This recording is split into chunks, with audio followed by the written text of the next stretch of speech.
Hello বন্ধুরা, বেসামাল প্রেম চ্যানেলের তরফ থেকে আমি মাম্পি। আমাদের ভিডিওগুলোর নোটিফিকেশন সবার আগে পেতে হলে নিচে থাকা সাবস্ক্রাইব বাটনটি ক্লিক করে পাশে থাকা বেল আইকনটি প্রেস করে নিন। আর আমাদের ভিডিওগুলোতে লাইক, শেয়ার, কমেন্ট করতে মোটেও ভুলবেন না। ধন্যবাদ সবাইকে।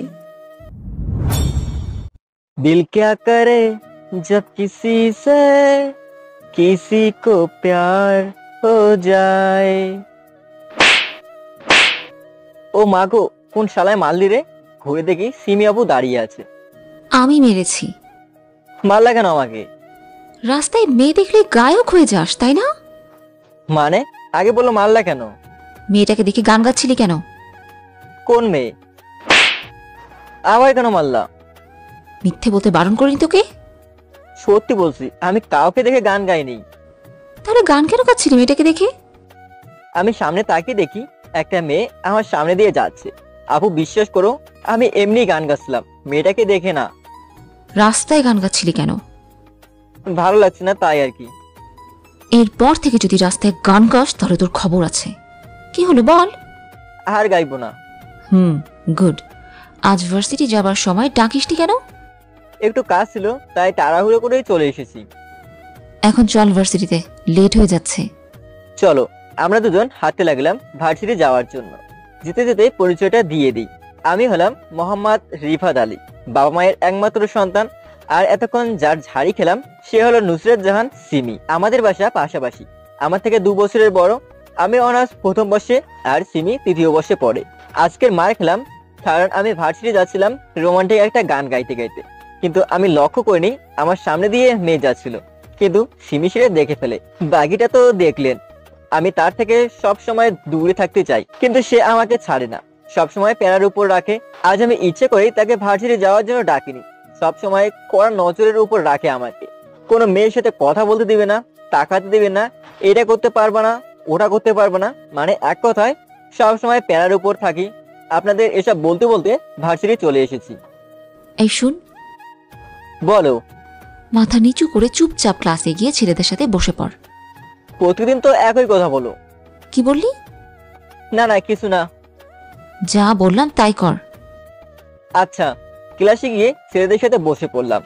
আসলে প্রথমে আমি সিমিকে একটু ভয় পেতাম না।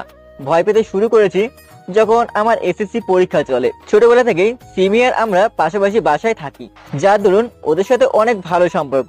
সিমি অনেক ভালো ছাত্রী, তাই আমাকে পড়ায়। এসএসসি পরীক্ষার সময় সিমি আমাকে নিয়ে যেত পরীক্ষা দিতে আর নিতে আসতো। গণিত পরীক্ষা শেষ করে বাইরে এসে দেখি সিমি আবুকে একটা ছেলে প্রপোজ করছে। সেদিন সিমি তাকে এমন ভাবে মেরেছে, কি বলবো ভাই। সেদিন দেখতে পাই সিমির আলাদা রূপ। আর সেদিন থেকে সিমি আমাকে প্যারার উপর রাখে। সেদিন থেকে আজ পর্যন্ত সিমির উপর তর্ক করিনি, তারপরেও সিমি আমাকে মারে। বাচ্চা ছেলে পেয়ে এত নির্যাতন আল্লাহ কিন্তু সহ্য করবে না, বলে দিলাম। মেয়েদের কথা বাদ দিন, সিমি তো আমাকে ছেলেদের সাথেও মিশতে দেয় না। আমার কাছে একটা স্মার্টফোন পর্যন্ত নেই, শুধুমাত্র সিমির কারণে। স্মার্টফোন পেলে নাকি আমি খারাপ হয়ে যাব, কিন্তু সে নিজে আইফোন চালায়। ভাবনায় ছেদ পড়লো যখন ক্লাসে স্যার এলো। ক্লাস করে বসে আছি, সবাই মেয়েদের সাথে গল্প করছে আমি ছাড়া। কারণ সিমি আপু সব মেয়েদের বারণ করেছে যাতে কেউ আমার সাথে কথা না বলে।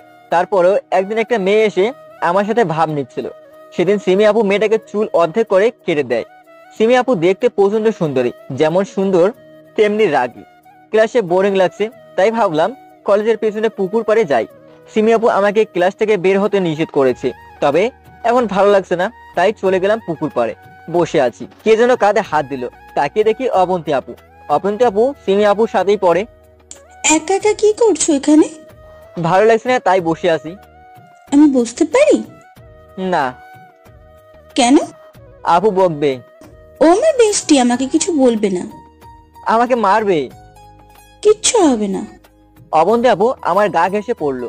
আমার ভয় করছে, সিমি যদি দেখে তাহলে তো আমি শেষ। রিফাত, বলেন। আমাকে তোমার কেমন লাগে? ভালো। আর কিছু না? মানে? তোমাকে একটা কথা বলবো? বলেন। আমি তোমাকে ভালোবাসি। কি কি কি বলছেন? হ্যাঁ রিফাত, আমি তোমাকে ভালোবাসি। প্লিজ আমাকে ফিরিয়ে দিও না। আমাকে জড়িয়ে ধরে? এটা সম্ভব না। কেন? কারণ আমি কিছু বলে দেবো আর তখনই সিমি আপু অবন্তী আপুকে চর দিল। চরের টাল সামলাতে না পেরে অবন্তী আপু পুকুরে পড়ে যায়। আমার ভয়ে হাত পা কাঁপতে লাগছে। যে নিজের বেস্ট ফ্রেন্ডকে চর মেরে পুকুরে ফেলে দিতে পারে, সে অন্য ছেলেকে মারতে ছাড়বে না। এটা তুই কি করলি? তোর ভাগ্য ভালো যে শুধু চর মেরেছি, অন্য কেউ হলে না এত করে হাসপাতালে পৌঁছে দিত। কিন্তু তুই চুপ কর অবন্তী। বেয়াদব, তোর অনেক সাহস হয়েছে তাই না? অনেকবার বেড়েছিস। আপু, আমি কি করলাম? তুই আবার কি করবি? তুই তো কচি খোকা। আপু, আমাকে ইনসাল্ট করবে না। আজ শুধু বাসায় আয়, তুই, তোকে দেখছি। আপু। সিনিয়র আমার কোনো কথা না শুনে হরণ করে বাসায় চলে গেল। আমি তো কিছু করিনি, তাও আমাকে বকা দিল। বকা তো দিল, এখন আবার হুমকি দিয়ে গেল বাসায় যদি যাই। বাসার বাইরে তো চর মারে। না জানি বাসায় কি করে বসে। আমার মতো নিরীহ ছেলে পেয়ে এত অত্যাচার করছে। আব্বু আম্মু আমার কথা শোনে না। সিমি যা বলবে তাই ঠিক। এই কি ভাবছো? আমাকে তোলো। আসুন। আমি অবন্তী আপুর হাত ধরে উপরে তুললাম। থ্যাঙ্কস। আমাকে জড়িয়ে ধরে। অবন্তী আপু জড়িয়ে ধরেছিল।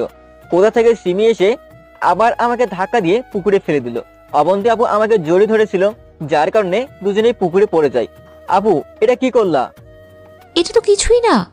বাসায় চল, মজা দেখাচ্ছি। ভাগ্যিস পুকুরের হাঁটু অব্দি পানি, বেশি পানি থাকলে ডুবে যেতাম। উঠ বেয়াদব, উঠ। আমার কলা ধরে আমাকে টেনে তুললো পুকুর থেকে। আমাকে উঠাও। হাত দিন। সিমি আপু আমার হাত নামিয়ে দিল। একাই উঠে আয়, বেশি পানি নেই। এরপর আর দাঁড়িয়ে না থেকে সিমি আমাকে সারা রাস্তা আমার কলার ধরে টেনে নিয়ে এসেছে। রাস্তার সবাই তাকিয়ে হাসছে। আমার লজ্জা কম, ভয় বেশি লাগছে। বাসায় গিয়ে মেরে না ফেলে দেয় আমাকে। আপু ছাড়ো। বেশি বকিস না। সবাই দেখে হাসছে। যে যা খুশি করুক, তুই চুপচাপ চল।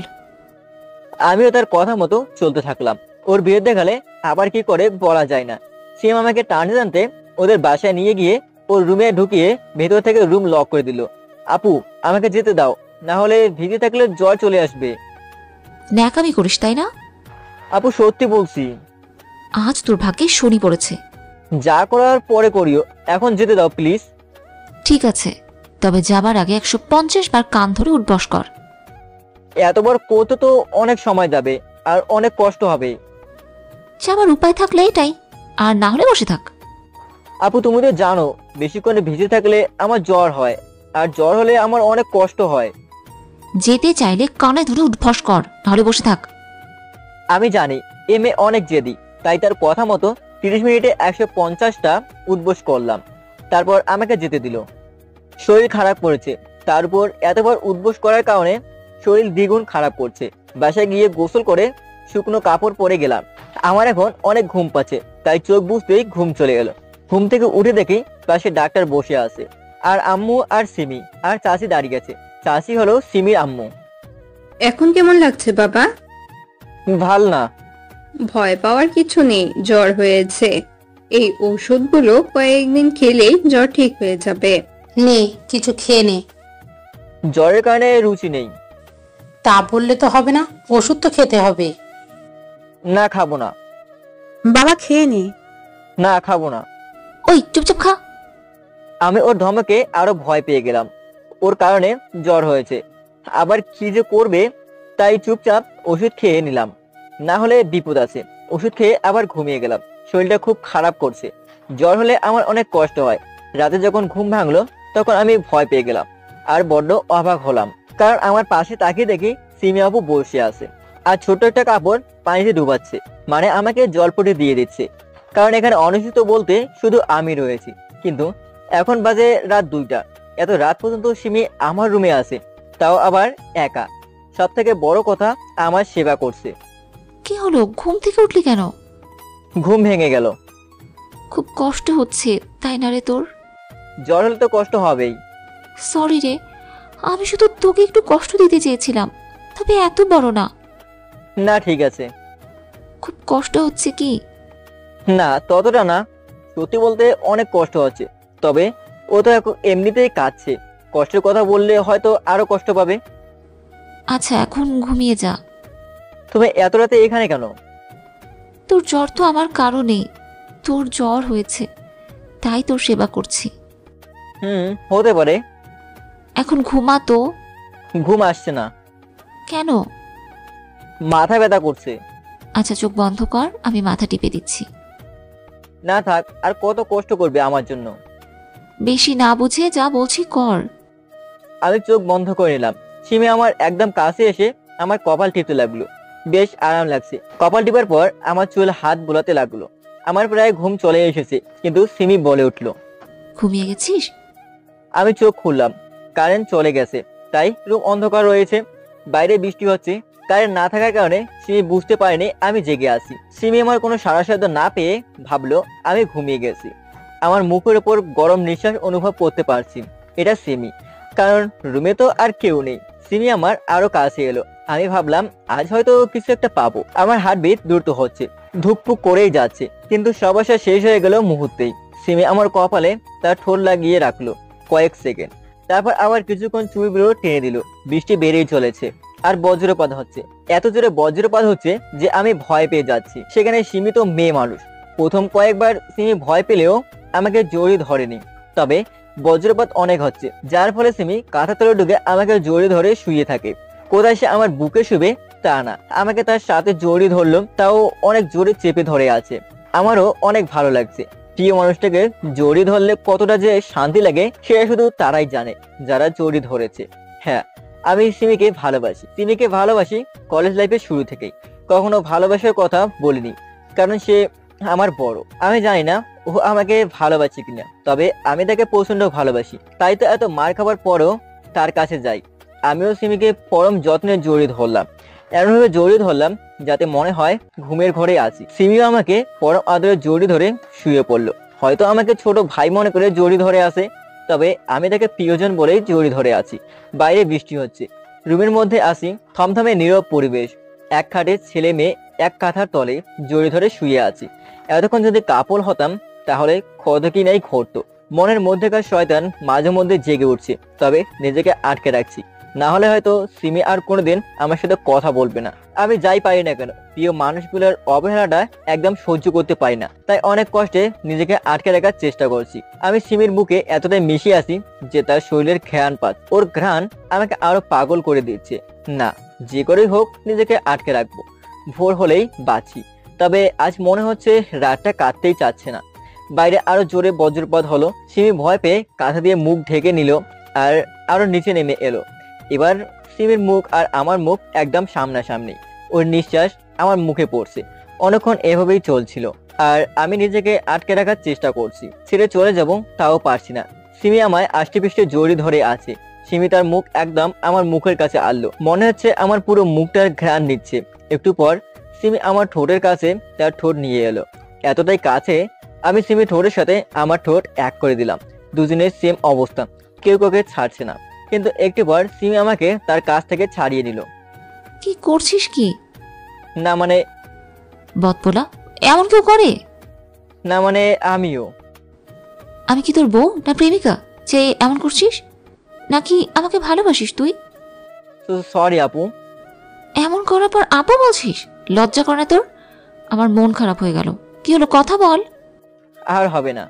ভুল করে আর কোনোদিনও আমার সামনে আসবি না তুই, বুঝেছিস?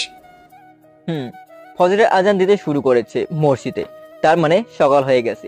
সিমি চলে গেল বাইরে। আমি খুব কষ্ট পেলাম। সিমিকে না দেখে তো আমি থাকতে পারবো না। ওকে না দেখলে আমার দিন সম্পূর্ণ যায় না। যখন ইন্টার সেকেন্ড ইয়ারে পড়ি তখন মামাতো বোনের বিয়ের কারণে গ্রামে যেতে হয়েছিল। সিমিকে আম্মু নিয়ে যেতে চেয়েছিল, তবে সিমির পড়া ছিল তাই সে যায়নি। গ্রামে যেতে 4 ঘন্টা সময় লেগেছিল। সেদিন সিমিকে দেখতে পাইনি। সেদিন মনটা খুব খারাপ লাগছিল, তাই সন্ধ্যার দিকে আমি আবার বাসায় চলে আসি শুধুমাত্র সিমিকে দেখার জন্য। সিমিকে শুধুমাত্র একটাবার দেখার জন্য কত কিনা করেছি। আর এখন তার সামনে যেতে বারণ করে দিল। তার সামনে যেতে বারণ করেছে, দেখতে তো বারণ করেনি। এক রাতে জ্বর ঠিক হয়ে গেল। আগে 1 সপ্তাহ না হলে ঠিক হতো না। ফ্রেশ হয়ে শুয়ে আসি আর রাতের কথা ভাবছি। এখন আমারও নিজের উপর রাগ হচ্ছে। কেন যে কিস করতে গেলাম। কিস না করলে হয়তো এখন সিমি আমার সাথে কথা বলতো। আম্মু আমাকে খাবার দিয়ে গেল। আমি হালকা নাস্তা করে ওষুধ খেয়ে শুয়ে থাকলাম। একা একা ভালো লাগছে না, তাই ভাবলাম ভার্সিটি গিয়ে কয়েকটা বন্ধু বানিয়ে নিই। কারণ এখন সিমি আর আমার সাথে কথা বলবে না, সেহেতু এখন আমি স্বাধীন, যা ইচ্ছা করে বেড়াবো। ভার্সিটি গিয়ে ক্লাসে কয়েকটা ছেলে বন্ধু বানালাম আর কয়েকটা মেয়ে বান্ধবী বানালাম। আজকে সিমি আসেনি ভার্সিটিতে। ক্যান্টিনে বসে কফি খাচ্ছিলাম আর তখন অবন্তী আপু এলো। কি করছো? কফি খাচ্ছি, খাবে? হুম। তারপর অবন্তীর জন্য কফি নিয়ে এনে গল্প করতে বসলাম। আচ্ছা, কথাটার ব্যাপারে কি ভাবলা? কোন কথা? প্রপোজটার। আমিও তোমাকে ভালোবাসি। সত্যি? অবন্তী এসে জড়িত হলো। কিছু করার নেই আমার, সিমি আমাকে না করে দিল। তার জন্য সারা জীবন দেবদাস হয়ে থাকবো নাকি? এখন সবকিছু করে বেড়াবো যেসব সিমি আমাকে করতে বারণ করেছিল। চলো শোনো, পার্কে যাই। এখনো প্রেম শুরু হয়নি আর পার্কে যাবা? গেলে ক্ষতি কি? আজ না, শরীর খারাপ করছে। ওকে বাই, কাল ভার্সিটিতে আসবা। অবন্তী আমার গালে কিস করে চলে গেল। আমিও বাসায় চলে আসলাম। বাসায় এসে গোসল করে ঘুমিয়ে গেলাম। বিকেলে ঘুম থেকে উঠে দেখি সিমি আমার রুমে অগ্নি মূর্তি হয়ে দাঁড়িয়ে আছে। অবন্তী আজ তোকে জড়িয়ে ধরে কিস করেছিল? কি হলো বল? আমি সিমির দিকে নজর না দিয়ে ফ্রেশ হয়ে বাইরে আড্ডা দিতে চলে গেলাম। সিমির সাথে কথা বলবো না, সেই তো বারণ করেছে। মোড়ে বসে আড্ডা দিয়ে রাত 8টায় বাসায় গেলাম। বাসায় ঢুকতেই সিমির সামনে পড়লাম। এতক্ষণ কোথায় ছিলি? আমি কোনো কিছু না বলে রুমে চলে আসলাম। পরের দিন ভার্সিটি যেতে লেট হলো। ভার্সিটি ঢুকতেই দেখি ছেলে মেয়ে সবাই এক হয়ে কি যেন দেখছে। আমিও উৎসাহিত হয়ে উকি দিলাম। উকি দিয়ে দেখলাম সিমি অবন্তীকে থাপ্পড় মেরেই চলেছে। আমি সিমিকে সরিয়ে দিলাম। অবন্তীর দিকে তাকিয়ে দেখি ঠোঁট ফেরে রক্ত বের হচ্ছে আর চেহারার বাজে অবস্থা করে দিয়েছে সিমি। অবন্তী আমাকে দেখা মাত্রই আমার বুকে চলে এলো। বেয়াদব, ছাড় ওকে। অবন্তী আমাকে আরো শক্ত করে জড়িয়ে ধরলো। অনেক ভয় পেয়েছে। রিফাত, তুই ওকে ছেড়ে দে, ওকে তো আজ মেরেই ফেলবো। তোর সাহস হয় কি করে অবন্তীকে মারার? তুই ওর জন্য আমাকে মারলি? মারলাম। আজ রাতে তোর খবর আছে। কি করবি তুই?